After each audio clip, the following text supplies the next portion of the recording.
There are two main differences between graphing a line and graphing an inequality. So let's go over how to do it. So here's our first example. We need to graph the inequality of y is greater than 1/2 x plus 1. So you may notice that this looks like slope-intercept form. Slope-intercept form is y equals mx plus b, and that's how you would graph a line.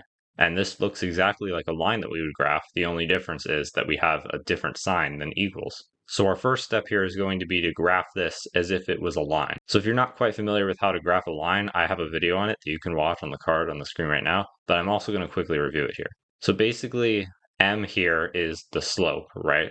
So in this case, m is going to be 1/2, and b is our y-intercept. So that's going to be 1. So first, let's go ahead and graph the point that has a y-intercept of 1. That's where it crosses the y-axis being this big vertical line here. So we're going to go ahead and plot the point where this crosses 1.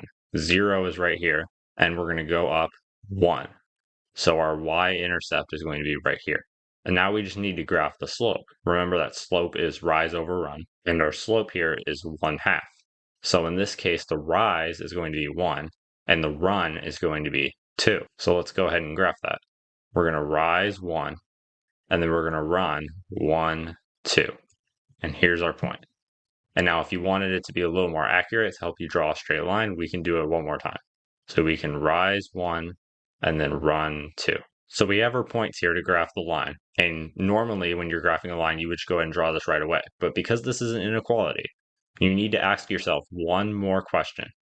Does this sign here have a line under it or not? If it did have a line under it, then it would look like this, and that would be greater than or equal to, which means that all the numbers greater than are in the answer, but also equal to is in the answer. So that means that this line would be a part of the answer. But in this case, the sign does not have a line under it, which means that everything above the line is going to be correct, but exactly on the line is not correct. So instead of just drawing a regular line, we have to draw a dashed line.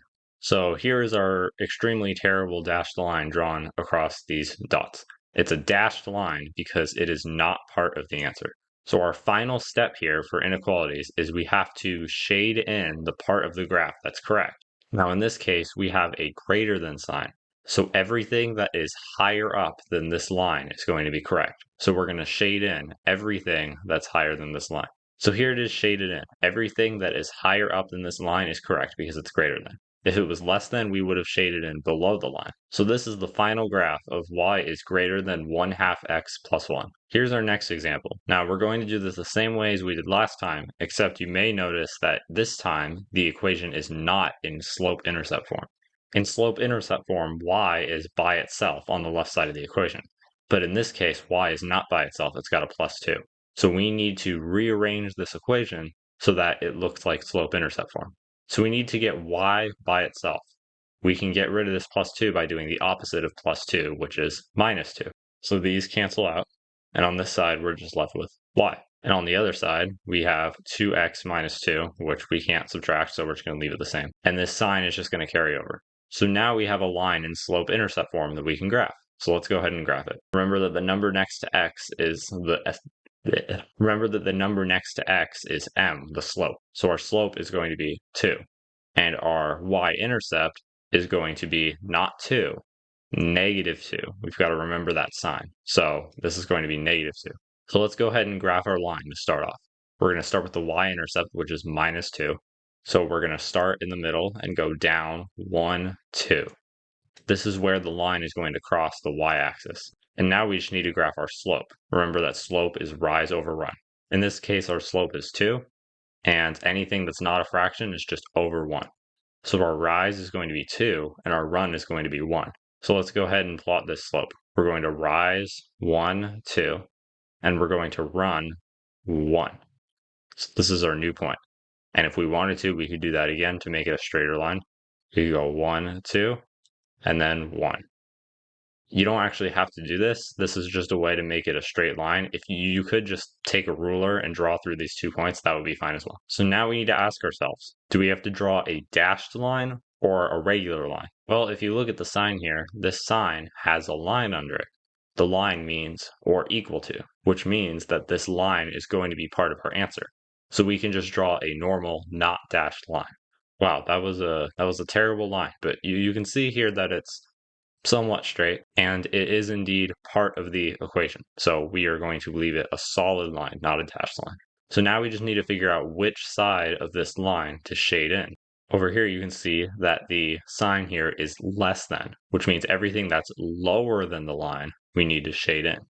So in this case, that's going to be this area. So here is the shaded in area, and this is our final graph of y plus 2 is less than or equal to 2x. Okay, here's another example. What I'd like you to do is go ahead and pause the video, try to graph this yourself, and then unpause and see how you did.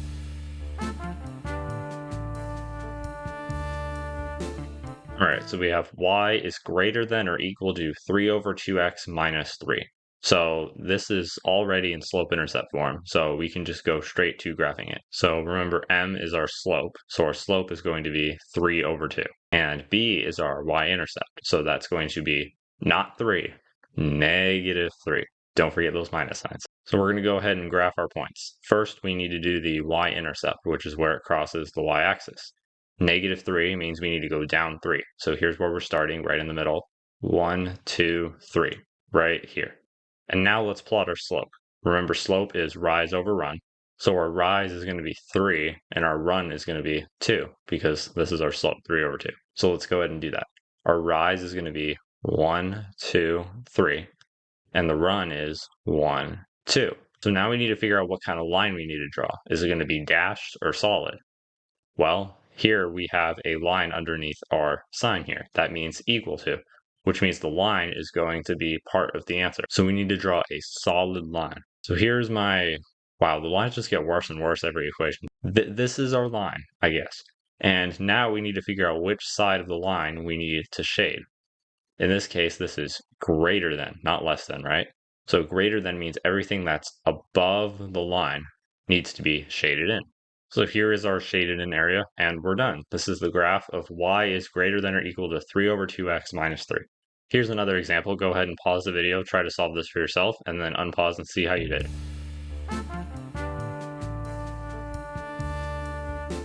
All right, so this is not in slope-intercept form, unfortunately.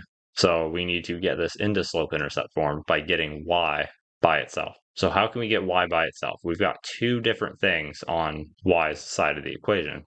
The best thing to get rid of would be this plus 4 first, because the 2 is more attached to the y, and then we're going to have to deal with fractions and stuff, and we don't want that. So let's go ahead and get rid of this 4 first. So we've subtracted 4 from both sides so that these cancel out, right? The opposite of plus 4, minus 4. And on this side, we're just left with 2y. The sign stays the same. And on the other side, we have x minus 4. You can't really subtract a letter and a number, so it's just going to stay as x minus 4. And now the final step of getting y by itself is to get rid of this 2. Remember, this is multiplication whenever a number and a letter are next to each other. So we need to do the opposite of multiplication, which is division. We're going to divide both sides by 2. So this side, these cancel out, and we're just left with y. And on the other side, you see that we have two different things here divided by 2. So we need to divide 2 on both of them. So in this case, we just have x divided by 2. And on the other side, remember the sign, we got to keep the minus sign. And then 4 divided by 2 is 2. Now this is in slope-intercept form. We have y by itself, and then we have our x, and then plus b. You may be wondering how we're supposed to find the slope when x is like inside of the fraction. Remember that if we have x over 2, that's the same thing as just saying 1 over 2x. So let's go ahead and graph this. Remember, our y-intercept is going to be minus 2. We have to keep the minus sign. And our slope is going to be 1/2. So let's go ahead and graph our y-intercept. We're going to start in the middle and go down 1, 2. This is going to be where it crosses the y-axis. This is our y-intercept. And now we need to figure out the slope. Remember, slope is rise over run. So our rise is going to be 1, and our run is going to be 2. So let's go ahead and graph that. Our rise is 1, and our run is 1, 2. And if you want, we can do that one more time. Rise 1, run 2. So now we need to figure out if we have a solid line or a dotted line. In this case, the sign here does not have an underline under it. So that means we need to draw a dotted line. So here is our dotted line, a little bit better than last time, but still not good. So now we need to figure out which side of the line to shade. Well, this is less than, and less than means everything below the line. So we're going to go ahead and shade everything that's below the line. So there we go. This is the final graph of 2y plus 4 is less than x. So graphing inequalities isn't that bad. You just need to remember to figure out if you need to do a solid line or a dashed line, and you need to know which side of the line to shade. But other than that, it's just the same as graphing a line.